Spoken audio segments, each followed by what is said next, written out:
사회부 사건팀과 함께하는 동문서주 오늘은 나연수 기자 나와 있습니다. 자, 나연수 기자. 네. 그 전세버스 운전기사들이 도박을 하다가 걸렸군요. 네, 그렇습니다.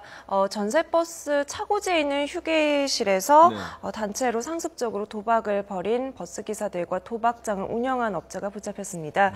경기도 부천시와 서울 양천구에 있는 전세버스 차고지 등 3곳에 컨테이너를 빌려서 도박장을 차렸는데요. 명목상으로는 휴게실이라고 불러서 이제 모여서 같이 음식을 먹기도 하고 도박도 했던 것으로 보입니다. 전세버스 기사들이 좀 시간이 남는 편인가요? 어떻게 되죠? 한번 운행을 마치고 와서 그 다음 날 근무가 있다던가 하기 전까지 그 대기 시간이 좀 있기 때문에 이 시간에 모여서 이야기도 하고 음식도 먹고 했던 것으로 보이는데요. 실제로 이 도박은 오후 서너 시 무렵에 퇴근을 하면 집에 가서 쉴 수도 있는데 이때부터 도박을 시작해서 밤을 꼬박 새는 경우도 있었다고 합니다. 그러면 운행에도 지장이 있을 정도로 도박이 한번 빠져나오면은 그만두기가 쉽지 않지 않습니까? 네, 당연합니다. 밤새 도박도 했을 것 같은데요. 네, 실제로 이렇게 퇴근 후에 오후부터 시작해서 또는 저녁부터 날새기로 도박을 하다 보면은 아침에는 굉장히 피곤했다고 하는데요. 운전기사들에 따라서는 다른 기사들한테 아예 일당의 웃돈을 얹어주면서 나 대신 다녀와라 하기도 하고 또는 졸음을 참으면서 통근버스를 운행을 한다든지 아니면 부산 같은 장거리를 뛰기도 해서 본인들이 생각했을 때도 상당히 위험했다고 합니다. 이게 이제 시간이 남아서 장난삼아 재미삼아 한 건지 아니면은 좀 판돈이 큰 실제 도박인지 좀 궁금한데 어느 정도였습니까? 판돈은 한 번에 적게는 200만 원 정도에서 많게는 수천만 원까지도 오갔다고 하는데요. 이 운영업자들이 그동안 도박 자금을 빌려준 것만 해도 한 15억 원가량 됩니다.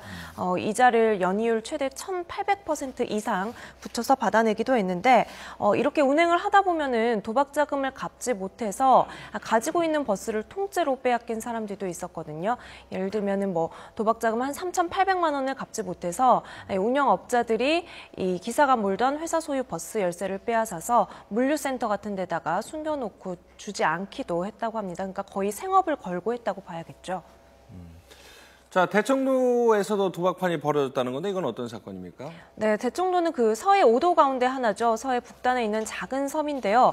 이곳에서 나고 자란 건설업자 2명이 섬 안에 있는 본인 집과 또 본인 소유 펜션에다가 도박장을 차린 겁니다.